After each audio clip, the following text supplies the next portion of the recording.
समाज जपवा दे, इनके जब से सारे क्लेश कट जाते हैं।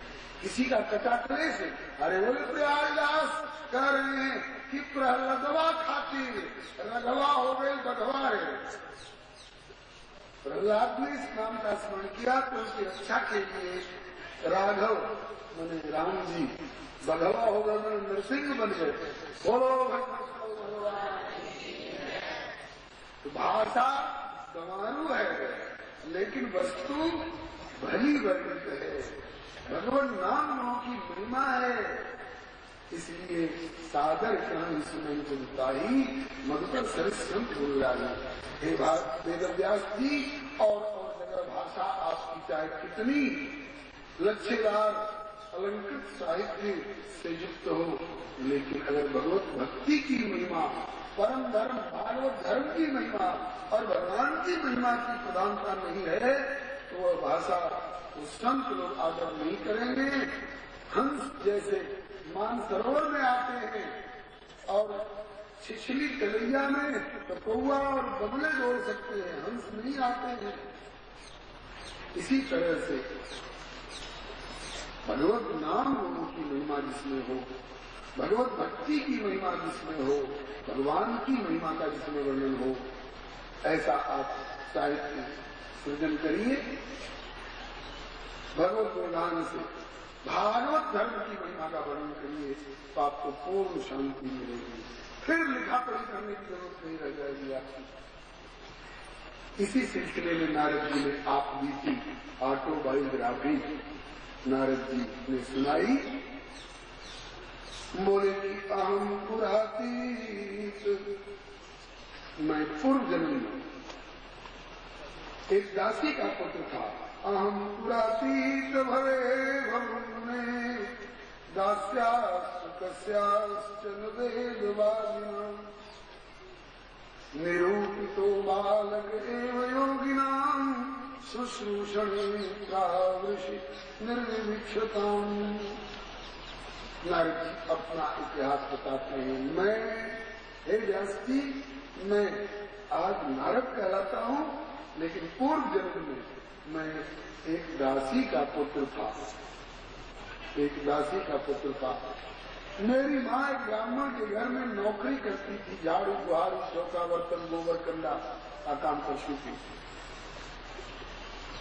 लेकिन वो ब्राह्मण बड़े भक्त थे, धर्मात्मा थे। उनके यहाँ बड़े बड़े संत लोग आकर ठहरते थे। एक बार चातुर्मास व्रत करने के लिए बहुसंख्यक संत लोग उनके यहाँ आकर ठहरे हुए थे कि जब तक बरसात नहीं बीत जाती तब तक हम यही चातुर्मास व्रत करेंगे। ठीक है महाराज, हमसे जो बनेगा सेवा करेंगे।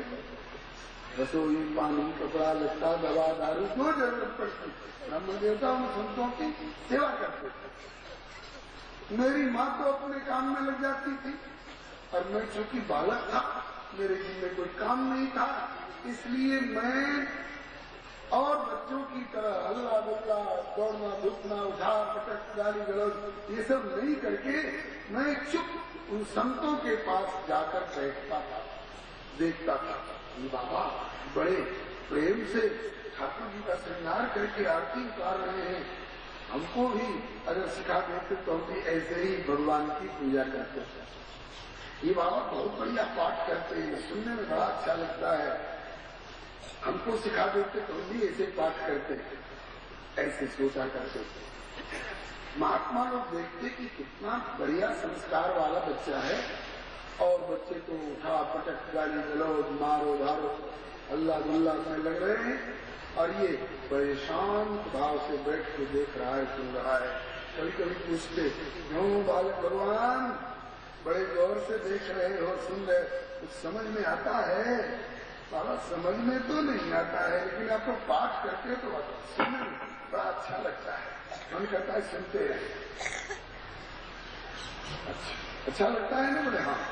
ताकि आइए लीजिए भगवान का चरण मृत लीजिए, चरण रख लीजिए और पी जाइए, माथे से लगा लीजिए और ये प्रसाद लीजिए, प्रसाद देते एक ने पूछा, आपको कीर्तन गाने आता है? सुनना बाबा, गाने नहीं आता है, लेकिन आप लोगों को गाते सुनता हूँ तो मन करता है कि बाबा लोग अगर हमको भी कीर्तन सिखा देते तो हम भी ऐसे कीर्तन गाते। मन करता है ना गाने का, तो सिखा दे, तो सिखा दो बाबा। छोटा सा बच्चा छोटा सा कीर्तन सिखा दिया। छोटी छोटी गैया मोरी, छोटे छोटे ग्वाल बाल,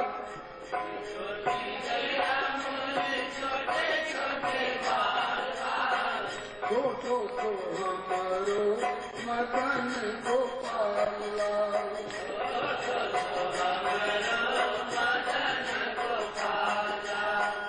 काठा में गैया मोरी, काठा में ग्वाल बाल,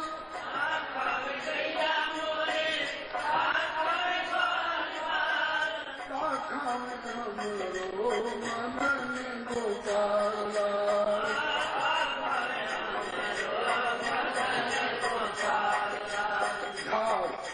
गैया मोरी दूध पीवे ग्वाल बाल,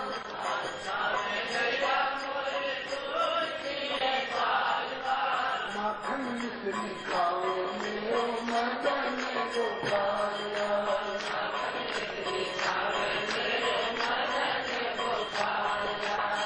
कहाँ बस गैया मोरी, कहाँ बस ग्वाल बाल,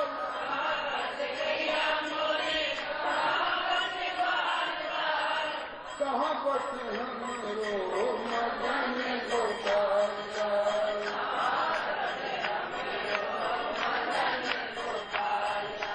बन में बस गैया मोरी, घर में बस ग्वाल बाल, बन में बस गैया मोरी, घर में बस ग्वाल बाल, हृदय बस हमरो मदन गोपाल, हृदय बस छोटी गैया मोरी, छोटे छोटे ग्वाल बाल,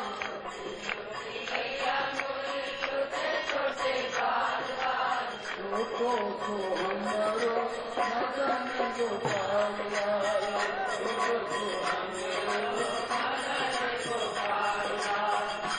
ऐसे छोटा सा बच्चा छोटा सा कीर्तन सिखा दिया, गाने लगे। बच्चे का स्वर बड़ा प्यारा लगता है, बड़े खुश हुए संत भी और हम भी खुश हुए, चलो हमें कीर्तन गाने आ गया। महात्माओं का चातुर्मास व्रत पूरा हुआ, वो चलने को तैयार हुए। मैं रोने लगा, बाबा आप लोग चले जाओगे?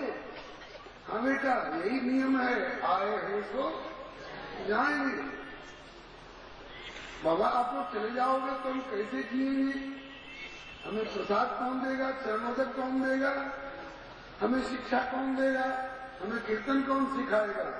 लगता है कि आप लोगों के चले जाने के बाद मेरा जीना मुश्किल हो जाएगा। नहीं बेटा, जीना मुश्किल नहीं होगा, जीने का तरीका हम बता के जाएंगे।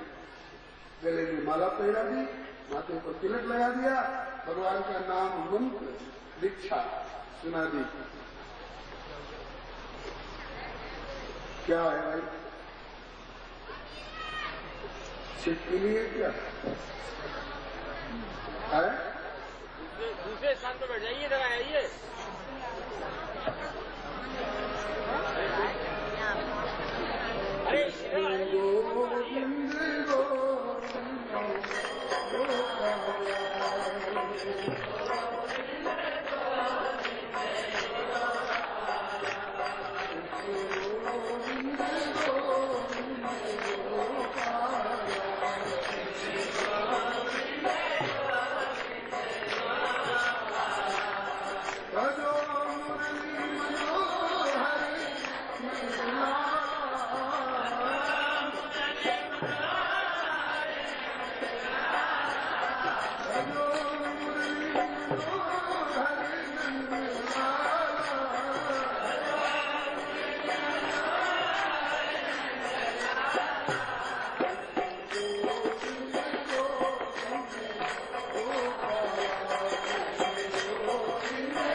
नारद जी अपनी पूर्व जन्म की आप बीती बता रहे हैं।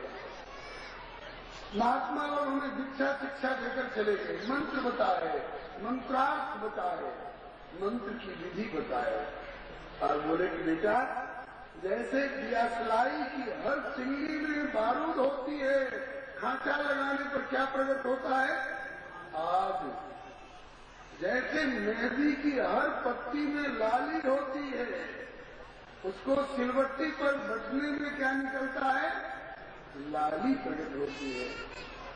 जैसे बीज के भीतर पौधा होता है, ऐसे ही तुमको जो मंत्र दिया है इस मंत्र के एक एक अक्षर अक्षर में अर्थ भरा हुआ है। किसी में भक्ति, किसी में ज्ञान, किसी में वैराग्य, किसी में सूर्य, किसी में चंद्र, किसी में अग्नि, किसी में राम, किसी में लक्ष्मण, किसी में जानकी, ये सब अर्थ बताया। और बोले कि जैसे खांचा लगाने पर दियासलाई में आग प्रकट होती है, ऐसे इन मंत्रों का अक्षरों का जप करोगे तो भक्ति ज्ञान वैराग्य हृदय में प्रकट होंगे, राम लक्ष्मण जानकी प्रकट होंगे, दर्शन देंगे। ऐसे करके महात्मा लोग बता करके चले गए।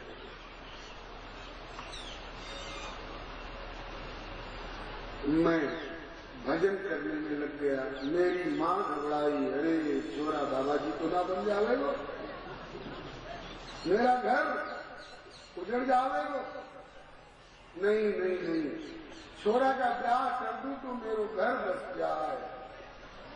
माँ चाहती थी, क्योंकि घर में और कोई था नहीं, मैं था, मेरी माँ थी। माँ चाहती थी कि छोरा का ब्याह कर दें, घर बस जाए, और मैं चाहता था कि हे भगवान शादी ब्याह के झंझट में मत डालना। क्यों? बड़ा बंधन है, बर्तन है।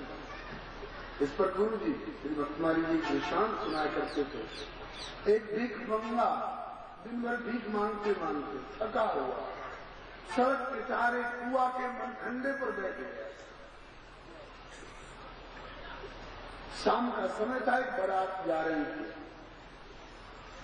दूल्हा ठाक बाट के साथ सुंदर साज सजावट के साथ घोड़े पर बैठा है, छत्र लगाए हुए हैं, कोई चमड़ उड़ा रहा है, कोई बाजे बजा रहे हैं, कोई नाच रहे हैं और कोई फूलों की वर्षा कर रहे हैं। दूल्हा राजा की जय हो, दूल्हा राजा की जय हो। भिखमंगा बेचारा सोचने लगा, बारात तो चली गई लेकिन छाप देने लगे पर भिखमंगा सोचने लगा, मैं भी धनी मानी रईस होता तो मेरा भी ब्याह इसी तरह से धूमधाम से होता, लेकिन इतनी जल्दी कहां से धनी मानी रईस हो जाएगा। थका हुआ था ही, पौड़ गया, सो गया, नींद आ गया। क्योंकि शादी ब्याह की बात सोचते हुए सोया था, इसलिए सपने में देखा कि मेरा ब्याह हो गया। और ब्याह ही नहीं, बाल बच्चे भी हो गए। और एक तो नहीं, ये उन दिनों की बात है जब अभी परिवार नियोजन नहीं खुला था। पहला बच्चा जल्दी नहीं, दूसरा बच्चा अभी नहीं, और तीसरा बच्चा कभी नहीं। तो अच्छा बताइए, तो कृष्ण भगवान देव की माता का कौन बच्चे थे? 8 में थे ना। तो अगर तीसरा बच्चा कभी नहीं वाला फॉर्मूला अपना ली होती देव की मैया, तो कृष्ण बलराम प्रकट होते क्या? लेकिन ये प्रतिबंध केवल आपके ऊपर है, हाँ सबके ऊपर नहीं। तो खैर ये उन दिनों की बात है जब अभी परिवार नियोजन का प्रतिबंध नहीं था। बहुत बच्चे हो गए थे, सपने में, सचमुच में नहीं, सपने में। और खाट पलंग तखत सब भरे पड़े थे बच्चों को। एक बच्चा इसकी घरवाली की गोदी में दूध पी रहा था मां का, और वो रोटी भी बना रही थी। वो दूध पीते पीते गोदी का बच्चा सो गया। उसने सोचा कि बच्चे को सुला दूं तब रोटी अच्छी तरह बनाऊंगी, कहाँ सुलाऊं, ये भी पलंग भरा है। ये भी तखत भरा है, ये भी खाट भरी है बच्चों से। एक पलंग पर ये अकेले सो रहा था। तो घरवाली ने कहा कि देखो जी, मैं रोटी बना रही हूँ, दूध पीते पीते बच्चा सो गया, सुला दूं कहीं तो अच्छी तरह से रोटी बनाऊं, कोई कहीं सुला दो। कहाँ सुलाऊं, सारे पलंग और तखत और खाट पर भरे पड़े हैं, एक पलंग पर तुम अकेले सो रह जाए, एक तक खिसक जाओ ना, तो इसको सुला करके रोटी बनाओ। कहा कि ठीक कहती है। बच्चा प्यार तो प्यारे प्यारे बच्चे को जगह देने के लिए एक और खिसका। कोई सपने की हो रहा है, सब सपने में, लेकिन कोई सपने की बात जागृत में भी प्रकट हो जाती है। एक दो उदाहरण बता दूं। नन्हा सा बच्चा जाड़े की रात में पेशाब लगी, तो जाड़े के मारे कुछ जगह नहीं,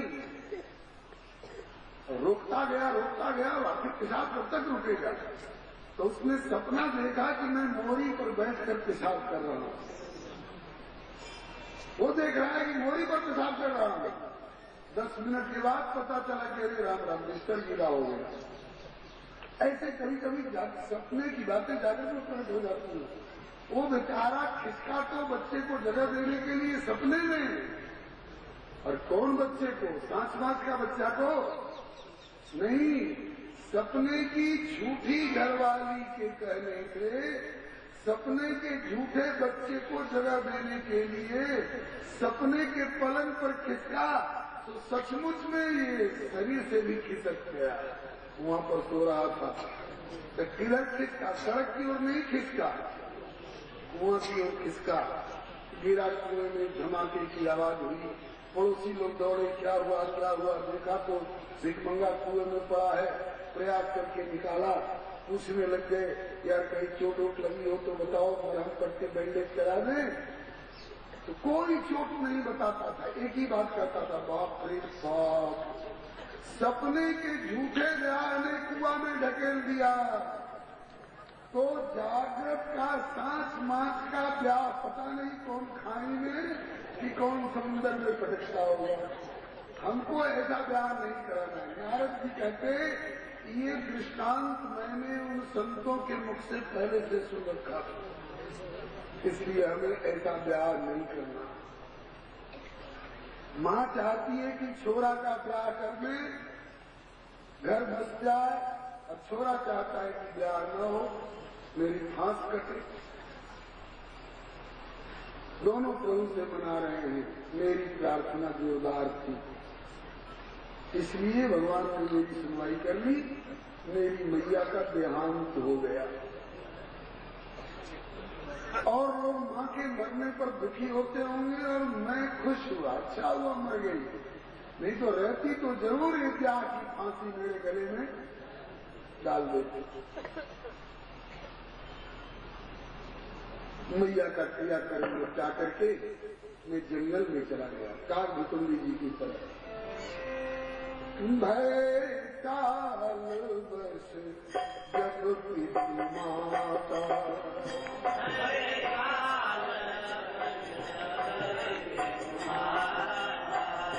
मैं बन गया बदन जन दाता।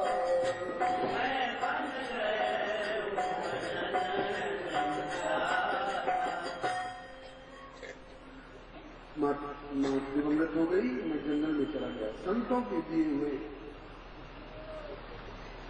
भजन पद्धति से मैं भजन करने लगा, और सत्संग भी जंगल में संत मिलते ही क्रम चलता रहा। और दिन तो मुझे कोशिश करनी पड़ती कि भगवान को ध्यान में लाने की। एक दिन मैं एक पीपल के पेड़ के नीचे बैठा, यूं आंख बंद किया प्रभु का ध्यान करने के लिए, तो उस दिन कोशिश नहीं करनी पड़ी। उस दिन अपने आप बिना बुलाए भगवान मेरे ध्यान में आके प्रकट हो गए, और नख से सिख तक प्रभु का छवि ध्यान में अनुभव करके इतना आनंद हुआ कि उसके सामने संसार का सारा आनंद फीका। लेकिन थोड़ी देर के लिए दर्शन देकर के भगवान गायब हो गए, अंतर्धान हो गए। अब मैं तो व्याकुल हो गया, जैसे जल से निकाल देने पर मछली छटपट करती, ऐसे मेरी हालत हो गई। चित चोर ने चित्त चुराया मेरा, हरे कृष्ण गया फिर भाज कहाँ, ब्रजमंडल के युवराज बिना सुख का सब साज समाज कहाँ। अब और सुहाता नहीं कुछ भी, जब लाग गई तो अब लाज कहाँ। दुखिया पर हाय दया करके बदला दे कोई ब्रजराज कहाँ।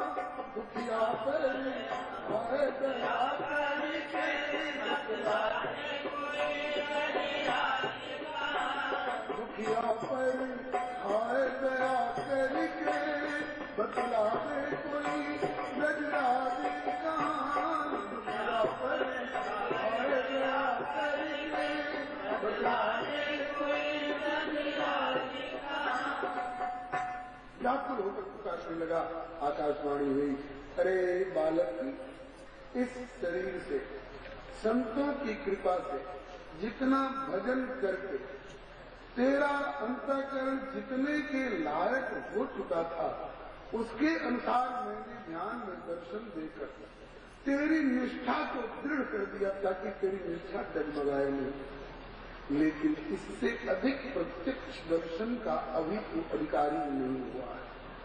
आगे भजन करता रह और इस शरीर का प्रारंभ समाप्त होने पर अगले जन्म में तू ब्रह्मा का पुत्र बनेगा, तेरा नाम नारद होगा। अभी तो एक बार के दर्शन के लिए व्याकुल हो रहा है, और जब नारद बनेगा तो जब चाहेगा सब में ये दर्शन दूंगा। जिसको तू चाहेगा उसको भी दर्शन करा सकता है, तेरा नाम नारद होगा। ऐसा कर करके आकाशवाणी ने मेरा निर्देशन किया।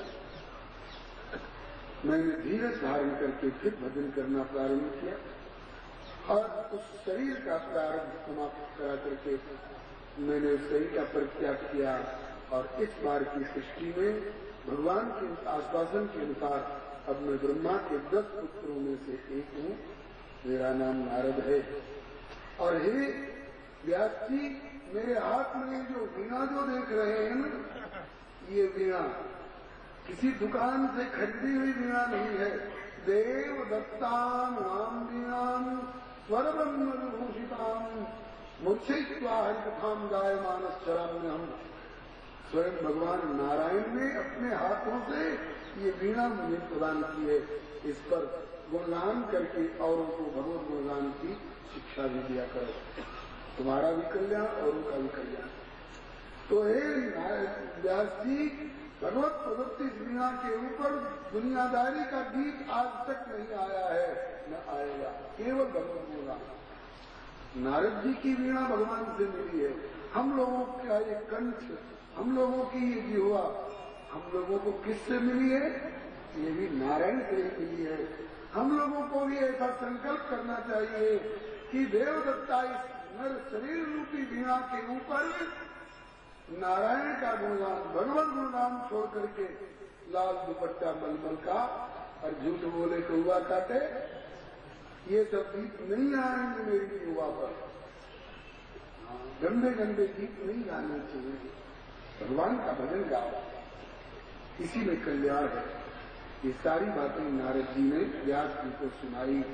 इसी सिलसिले में कहा कि मैं आपको चतुश्लोकी भागवत का भी उपदेश कर रहा हूँ, जो मुझे मेरे पिता लोक पितामह ब्रह्मा जी से प्राप्त हुआ है।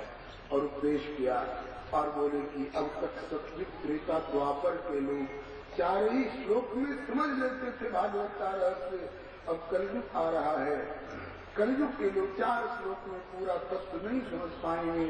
आप भी 24 अवतार में एक हो, मैंने 2-4 लोटा ऊपर से डाल दिया उपदेश रूपी जल अब आपके भीतर से स्रोत निकलेगा और आप प्रेरणा करके परमहंस संहिता के रूप में आप इस श्रीमद् भागवत का गायन करोगे तो आपको भी शांति मिलेगी और जो उसका गायन और श्रवण करेंगे उनको भी शांति मिलेगी।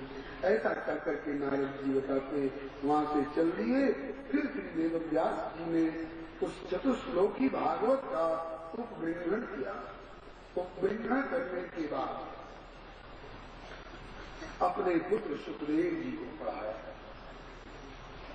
ये सुखदेव जी का जन्म कैसे हुआ और भागवत पढ़ने में प्रवृत्ति कैसे हुई, इस संदर्भ में भी एक बड़ी प्यारी प्यारी कथा है जो श्रीमद् भागवत के मूल में वर्णित नहीं है, लेकिन तंत्र ग्रंथों के आधार से गुरु परंपरा से सुनने को मिलती आई है।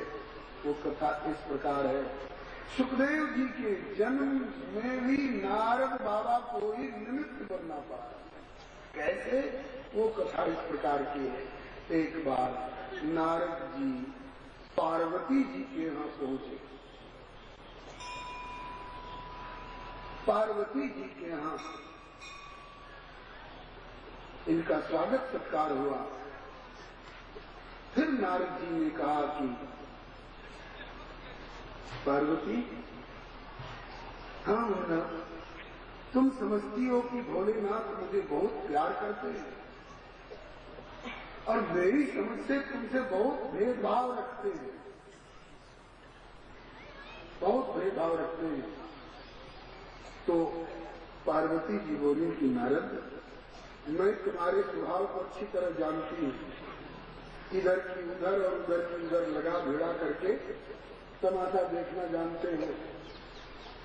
घर फोड़ी करने आए हो मेरे प्राणनाथ भोलेनाथ में और मुझमें बीच और फूट डालने आए हो। ये तुम्हारी चाल यहाँ नहीं चलेगी, ये तुम्हारी दाल यहाँ नहीं चलेगी। मेरे प्राणनाथ भोलेनाथ मुझसे बहुत प्यार करते हो। तब नारद जी बोले ठीक है, ऐसा मानती हो, मानना चाहिए पति के प्रति इच्छा रखनी चाहिए। लेकिन मैं एक ऐसी बात बता दूं, अगर सुनने को तैयार हो तो ऐसी बात बता दूं कि चट मान लोगी कि मुझसे भेदभाव नहीं होते रखते। पार्वती जी को उत्कंठा हो गई। नारद कह रहे हैं कि जरूर कोई बात है, ऐसी भी कोई बात है क्या नारद? बिल्कुल मैं कुछ झूठ बोल रहा हूं थोड़े। बोले बताओ।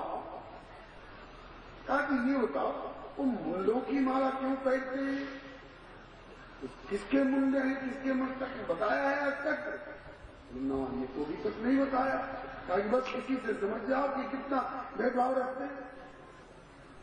भेदभाव नहीं रखते तो जरूर बता दिए होते। पार्वती जी बोली की बात है ना, कई बातें ऐसी होती है कि बिना पूछे नहीं बताई जाती है। मैंने पूछा नहीं इसलिए नहीं बताया होगा। अगर मैं पूछती तो जरूर बता देते, क्योंकि मुझसे बहुत प्यार करते हैं। नारद जी बोले भ्रम में मत रहो, ऐसी गूढ़ रहस्य की बात है कि ऐसे वैसे पूछती तो नहीं बताते, ऐसे वैसे पूछोगी भी तो नहीं बताएंगे। तो कैसे बताएंगे? तरीका हमसे सुनो। नारद जी ने बताया रोज भजन तपस्या करके आते हैं तो तुम उनको खड़े होकर के प्रणाम करती हो ना, आरती उतारती हो, उनको भोजन परोस के जिमाती हो। बोले तो मेरा धर्म है। तो बोले आज अगर भजन तब से उठ के आने ना, इधर से आने तो तुम इधर मुंह फेर लेना, और फिर इधर आने तो इधर से यूं मुंह फेर लेना। पूछे कि क्यों, क्या बात है? सीधे मत कह देना, पहले फटकारना, चलिए चलिए रहने दीजिए, ऊपर ऊपर का प्यार दिखाने की कोई जरूरत नहीं, आप मुझसे बहुत भेदभाव रखते हैं। और जब पूछे कि क्या बात है तो फिर तुरंत मत कह देना, कहना कि ऐसे नहीं, पहले हमको वचन दीजिए कि पार्वती जो पूछोगी बताऊंगा बताऊंगा बताऊंगा। जब 3 बार कहने तब पूछना, तब बता देगा। ऐसे नारद जी सिखाकर चले गए। भोलेनाथ जब तपस्या से भजन से उठ के आए तो पार्वती जी ने मुंह फेर लिया, इधर आए। पूछा क्या बात है? तो बोली नहीं। बोले कि आप मुझसे बहुत भेदभाव रखते हैं, ये ऊपर ऊपर का प्यार दिखाने की कोई जरूरत नहीं। तो नारद जी शंकर जी ने पूछा क्यों? नारद जी आए थे क्या? बोलो श्री शंकर भगवान। तो लक्षण से ही मजमून से ही समझिए कि नारद जी जरूर आए होंगे, क्योंकि घर में ऐसी लीला तो नारद की करामात है। नारद जी नहीं आए होते तो ऐसी लीला घर में हो ही नहीं सकती थी। जरूर नारद जी आए। हाँ जी, नारद जी आए थे। क्या हमारे गुरु जी का भी आना जाना रोक दोगे घर में? उन्हीं की सलाह से तो हमारा तुम्हारा ब्याह हुआ है। हमने तपस्या करी थी। बोलो श्री नारद बाबा की। नहीं तो ठीक है, गुरु जी का आना जाना नहीं रोकते हैं, लेकिन बात क्या है? वैसे नहीं, पक्के गुरु की चेली हूँ। पहले वचन दीजिए कि जो पूछूं तो बताओगे, और एक बार नहीं 3 बार कहो कि बताऊंगा बताऊंगा बताऊंगा, तब पूछूंगी। नारद श्री शंकर भगवान ने सोचा कि नारद जी ने जब कुछ प्रेरणा की है तो ये कोई नारद की इच्छा नहीं है, ये प्रभु की इच्छा है। क्योंकि नारद जी प्रभु की इच्छा के बिना कुछ करते ही नहीं है।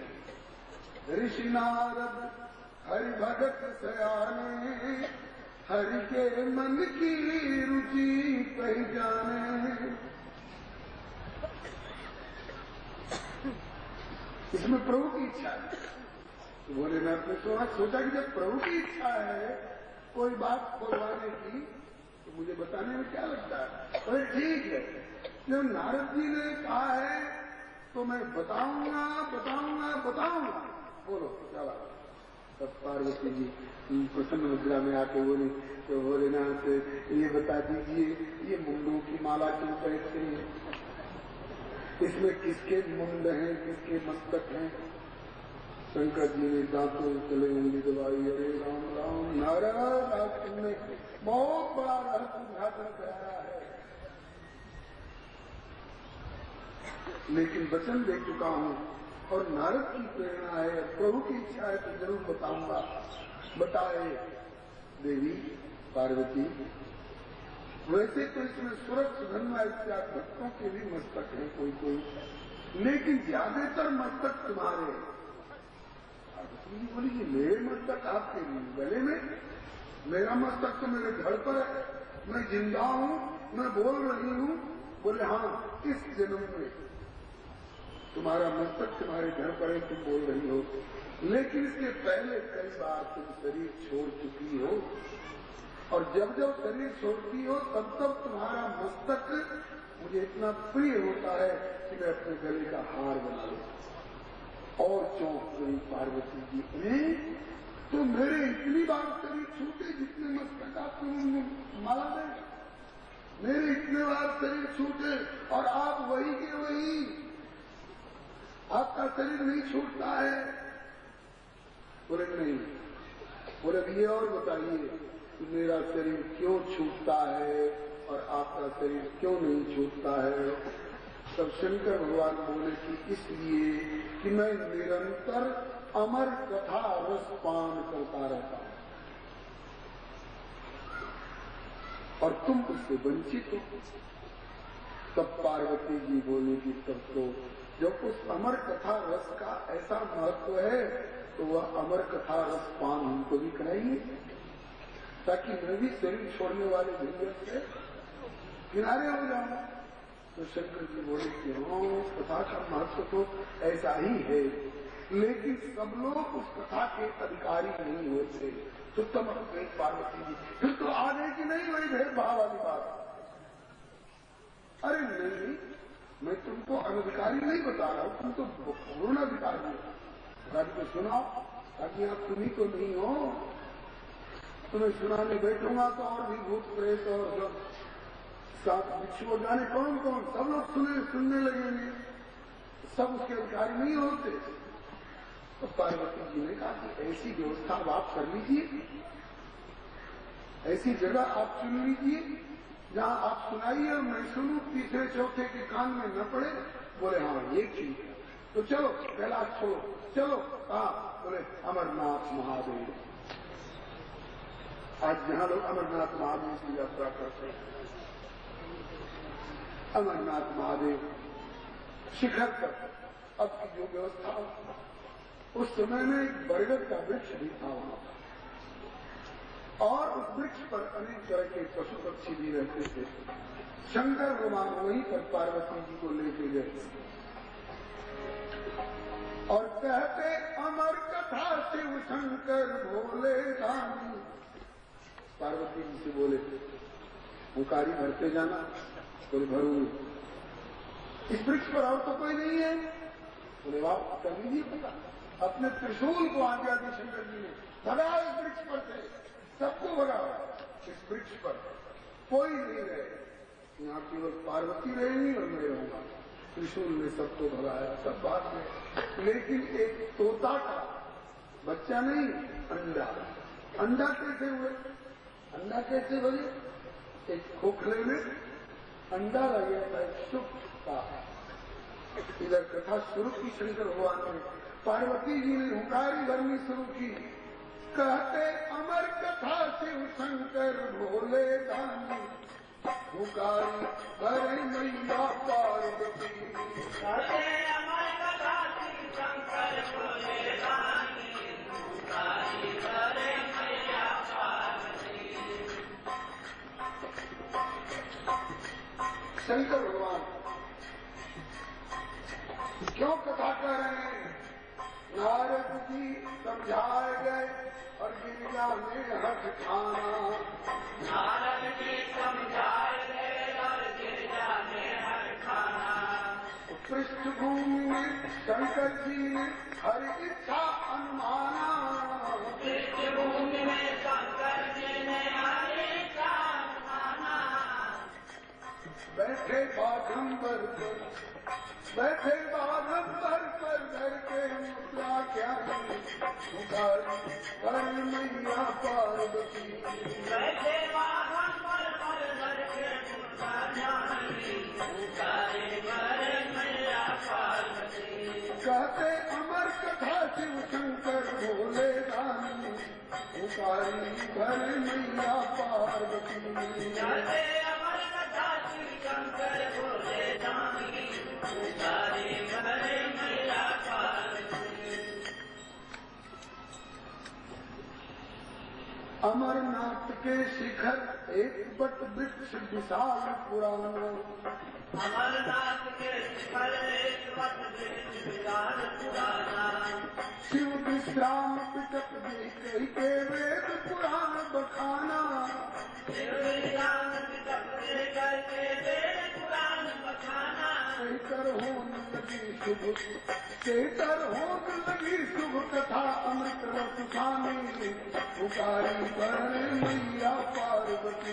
कहकर होने लगी शुभ कथा अमृत रस खानी, हुकारी भरे मैया पार्वती। कहते अमर कथा शिव शंकर भोले दानी, हुकारी भरे मैया पार्वती। कहते अमर कथा शिव शंकर भोले दानी, हुकारी भरे मैया पार्वती।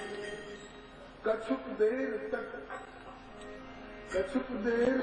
पार्वती सुन सकी कथा निरुपाधी।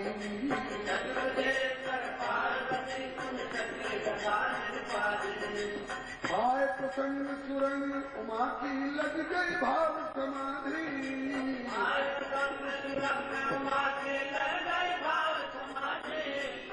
पार्वती मैया का ध्यान कथा की किसी ऐसी बात पर चला गया कि उनकी समाधि लग गई। अब को भरे हुकारी, अब को भरे हुकारी रख के सावधानी, हुकारी भरे मैया पार्वती। अब को भरे हुकारी रख के सावधानी, हुकारी भरे मैया पार्वती। पार्वती चुप हो गई पाके परमानंद, भरे हुकारी कौन अब जाते कथा हो नहीं बंद। तब तक वही सरकोटर सुख सावक बैठो करो ऊट के अंडा तरको तर सुख सावक बैठो करो ऊट के अंडा तरको तर सुख सावक बैठो करो ऊट के अंडा तरको तर सुख सावक बैठो करो ऊट के अंडा अमर कथा रस पिए प्राप्त भई अद्भुत शक्ति प्रचंडा अमर कथा रस पिए प्राप्त भई अद्भुत शक्ति प्रचंडा लागो भरन हुकारी वो लागो भरन हुकारी क्यों की क्यों लागो भरन हुकारी क्यों की क्यों सुख खानी हुकारी भर मैया पार्वती लागो भरन हुकारी क्यों की क्यों सुख खानी हुकारी भर मैया पार्वती कहते अमर कथा शिव शंकर भोले रानी हुकारी भर मैया पार्वती कहते अमर कथा शिव शंकर भोले रानी हुकारी भर मैया पार्वती आगे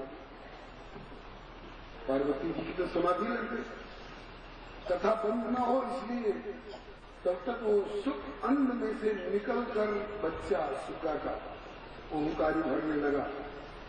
अब इसे ओंकारी भरने दीजिए और भोलेनाथ को कथा कहने दीजिए।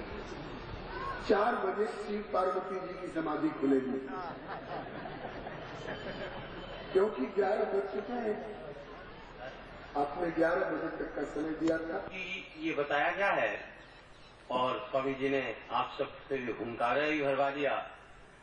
तो जो भी आपसे मिले उन्हें आप ये सूचना अवश्य दे दें, कहीं वो इस अमृतमयी कथा से वंचित न रह जाएं।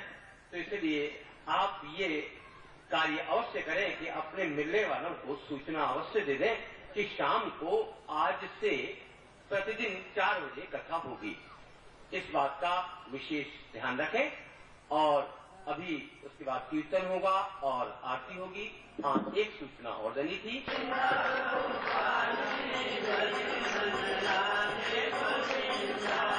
गोविंदा गोविंदा गोपाली राधे गोविंदा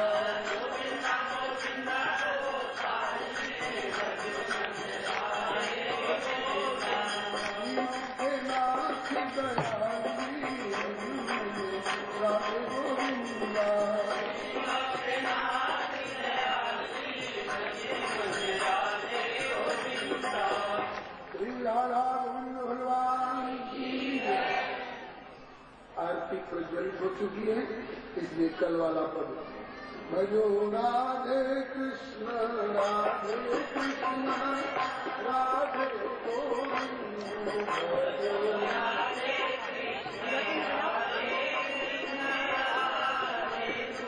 केशव की कल्याण गिरिधर छवि राम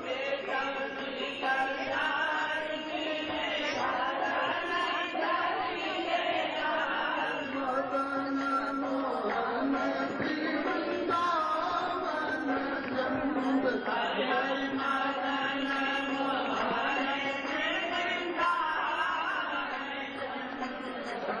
राधे कृष्ण राधे कृष्ण राधे गोविंद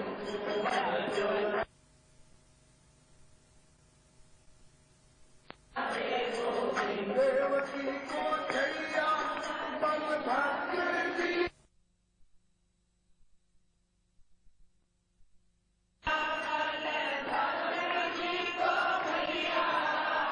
लाखों मुखर देखे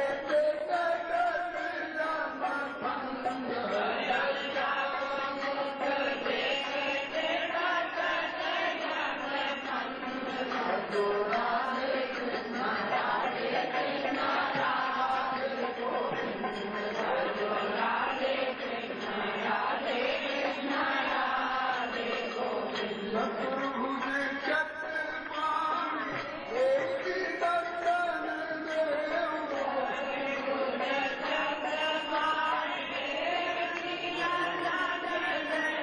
नंद को नंदैया स्वामी असुर निकंद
भागवत महापुराण की श्री वेद व्यास भगवान की श्री सुखदेव जी महाराज की श्री परीक्षित जी महाराज की श्री श्री शंकराचार्य जी महाराज की श्री मैत्रेयी श्री जी महाराज की श्री द्वादश भागवताचार्य की श्री चतुर्थ संप्रदायाचार्य की अपने अपने श्री गुरु गोविंद की श्री सर्वसंत विष्णु भगवान की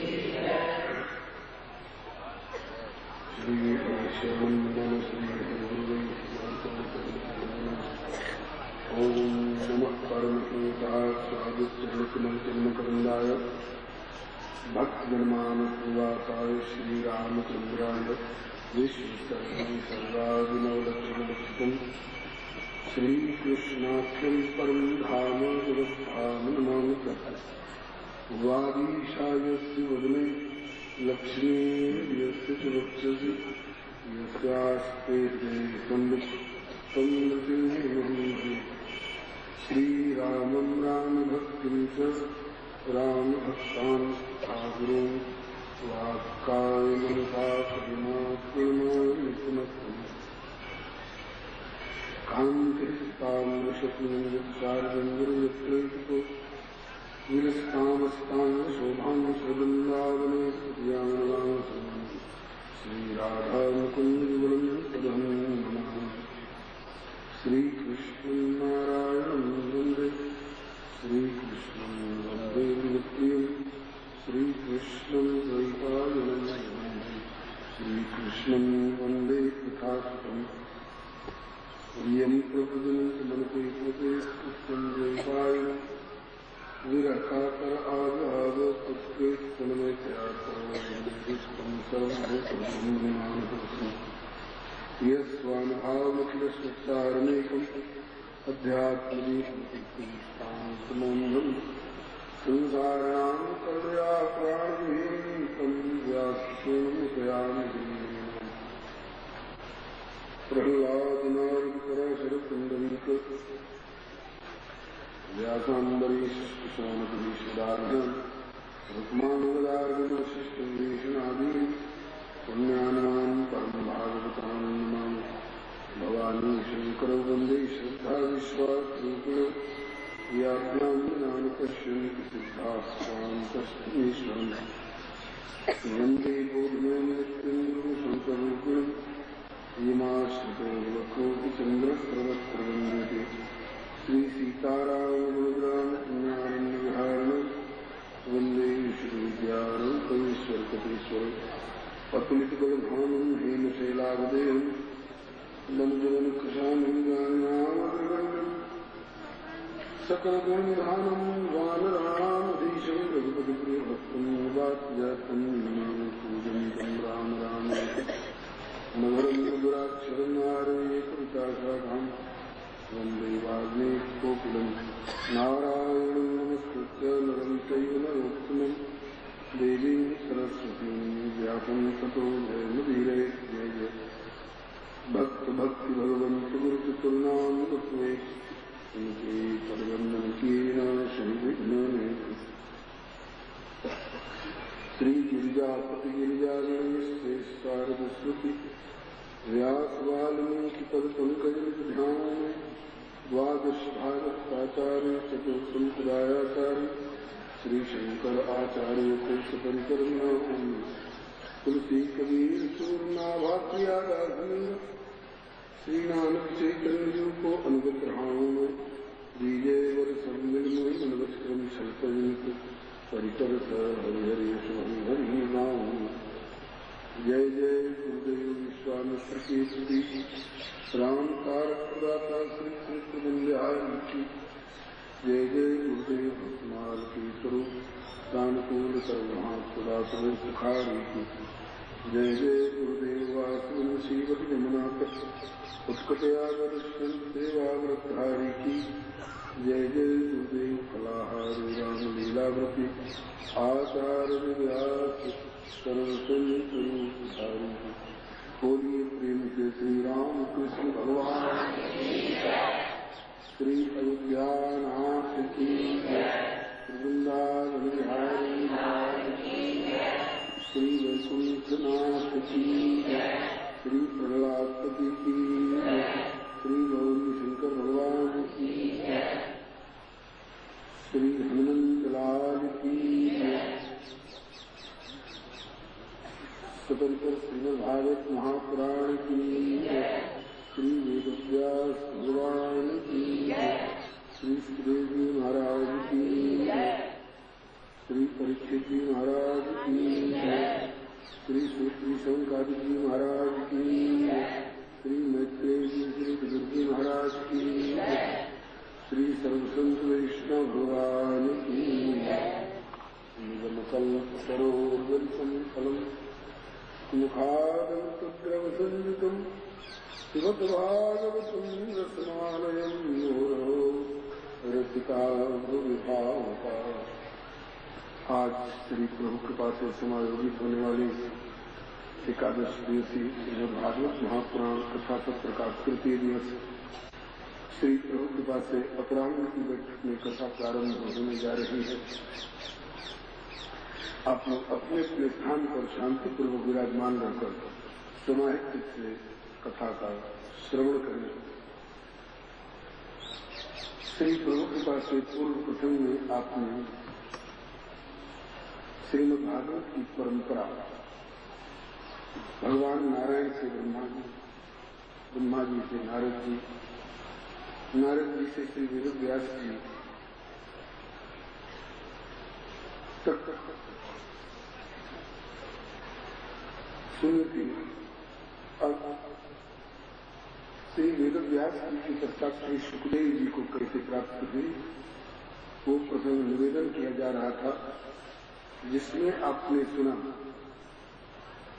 कि श्री नारद जी के उसकाने से श्री पार्वती जी ने भगवान भोलेनाथ से मुंडमाल का रहस्य पूछा और इसी सिलसिले में भगवान शंकर उन्हें अमर कथा सुना रहे थे। सुनते सुनते भगवती पार्वती की समाधि लग गई थी। उकारी बंद न होने पाए, इसलिए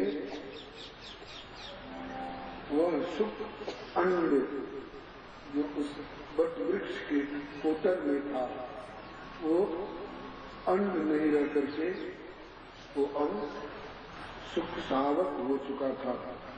अंडा फूटकर उसमें से बच्चा निकल चुका था और अमर कथा रस पान करते करते उसमें भी शक्ति आ गई थी। भगवती की हुकारी बंद होते ही उनके बदले में सुख सावक में हुकारी भरनी प्रारंभ कर दी। थोड़ी देर के बाद भगवती की समाधि खुली। यहाँ तक की चर्चा हो चुकी थी। अब आगे भाव समाधि खुलते माता गिरजा शिव से बोली। भाव समाधि खुलते माता गिरजा शिव से बोली। क्षमा करे प्रभु मैं कुछ क्षण तक कथा से वंचित होली। क्षमा करे प्रभु मैं कुछ क्षण तक कथा से वंचित होली। शिव जी चौके भगवती ने कहा भोलेनाथ क्षमा करेंगे मैं कुछ देर तक कथा से वंचित होंगी। क्यों? और मेरी भाव समाधि की लग गई थी। तो शिव जी चौके भरे हुकारी कौन सो प्राणी हुकारी भरे मैया पार्वती। कौन सो प्राणी